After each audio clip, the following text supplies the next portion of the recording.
warahmatullahi wabarakatuh.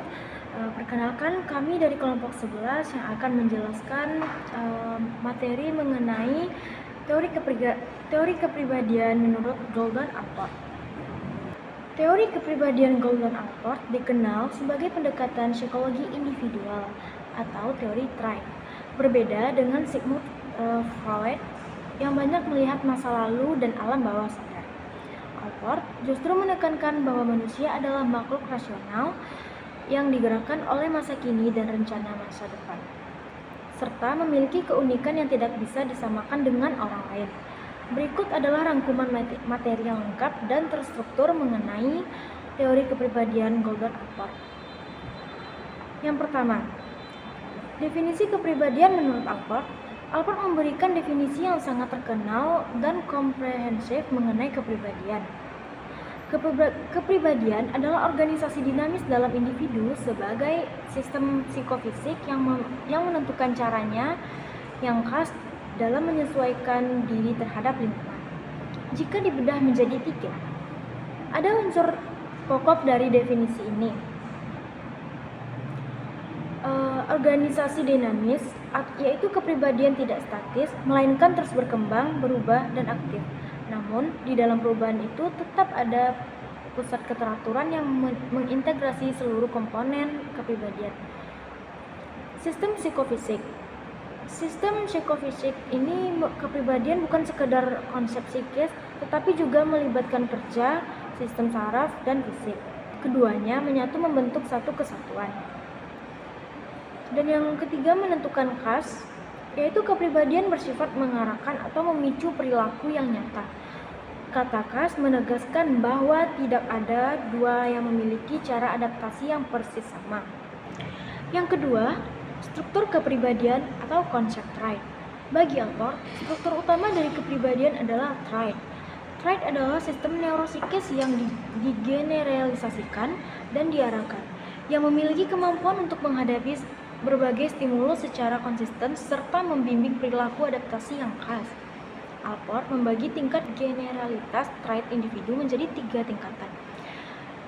Yang pertama yaitu cardinal traits, sifat utama, sifat yang sangat dominan, kuat, dan merasuk ke hampir seluruh hidup seseorang. Sifat ini sangat menonjol sehingga orang tersebut langsung dikenali dari sifat ini. Contohnya, sifat narsistik pada Napoleon Bonaparte, atau sifat kemanusiaan yang mutlak pada Mahatma Gandhi atau Ibu Teresa. Tidak semua orang memiliki cardinal trait. Yang kedua, central trait. Karakteristik atau kecenderungan umum yang menjadi fondasi dasar kepribadian seseorang. Biasanya ini adalah kata sifat yang tertulis di dalam surat rekomendasi atau untuk digunakan teman untuk menggambarkan diri kita. Contohnya jujur, ramah, ambisius, cerdas, agresif. Umumnya setiap individu memiliki 5 hingga 10 central trait. Yang ketiga yaitu secondary trait.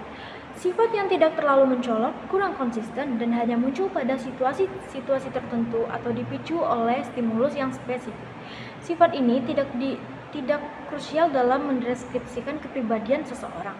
Contohnya, seseorang yang biasanya tenang dan santai, namun tiba-tiba menjadi sangat tidak sabar dan meledak-ledak saat terjebak di kemacetan total. Dan materi selanjutnya akan dijelaskan oleh teman saya, Andriani Sapitri. Baiklah, saya akan melanjutkan materi tentang konsep proprium atau perkembangan self. Allport menolak istilah ego atau self tradisional yang terkesan kaku. Sebagai gantinya, ia menggunakan istilah proprium untuk aspek-aspek kehidupan yang dirasakan hangat, sentral, dan sangat penting bagi identitas diri seseorang. Proprium berkembang secara bertahap melalui 7 tahapan dari masa bayi hingga dewasa.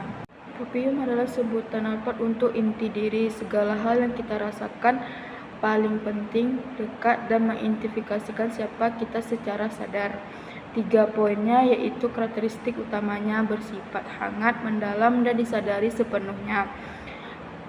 Yang kedua, suara hati dewasa. Kita berbuat baik bukan lagi karena takut dihukum seperti anak-anak, melainkan karena nilai moral tersebut sudah menyatu menjadi prinsip hidup kita.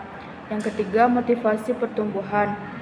dorongan yang membuat kita rela berusaha payah demi mengejar cita-cita jangka panjang, bukan sekedar memuaskan kebutuhan fisik. Intinya, jika sifat-sifat adalah komitmen pribadi kita, maka Propium adalah semen yang menyatukan menjadi satu entitas yang utuh. Dan materi selanjutnya akan dijelaskan oleh Azizah. Selanjutnya yang keempat, dinamika kepribadian. Alport menjelaskan dinamika kepribadiannya melalui konsep otonomi fungsional, yang merupakan salah satu sumbangan terbesar Alport dalam teori motivasi. Konsep ini menyatakan bahwa motif-motif pada orang dewasa yang matang tidak terikat secara historis pada pengalaman masa kanak-kanak tempat motif itu berasal. Artinya, suatu perilaku mungkin awalnya dilakukan karena alasan biologis atau paksaan masa lalu. Namun seiring berjalannya waktu, perilaku tersebut berjalan secara mandiri karena alasan atau keputusan baru saat ini. Jadi apa yang menggerakkanmu hari ini tidak selalu sama dengan apa yang memulaimu di masa lalu. Nah, Alport membagi otonomi fungsional ini menjadi dua jenis. Yang pertama yaitu perseverative functional autonomy, yang merupakan jenis otonomi fungsional yang berkaitan dengan mekanisme fisik atau kebiasaan rutin yang menetap.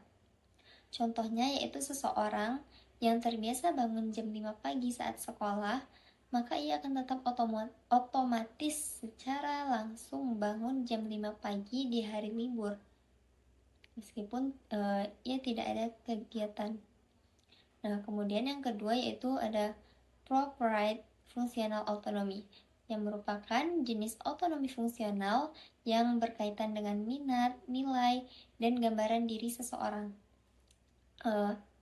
Contohnya yaitu seseorang yang awalnya dia bermain gitar hanya karena dipuji orang lain.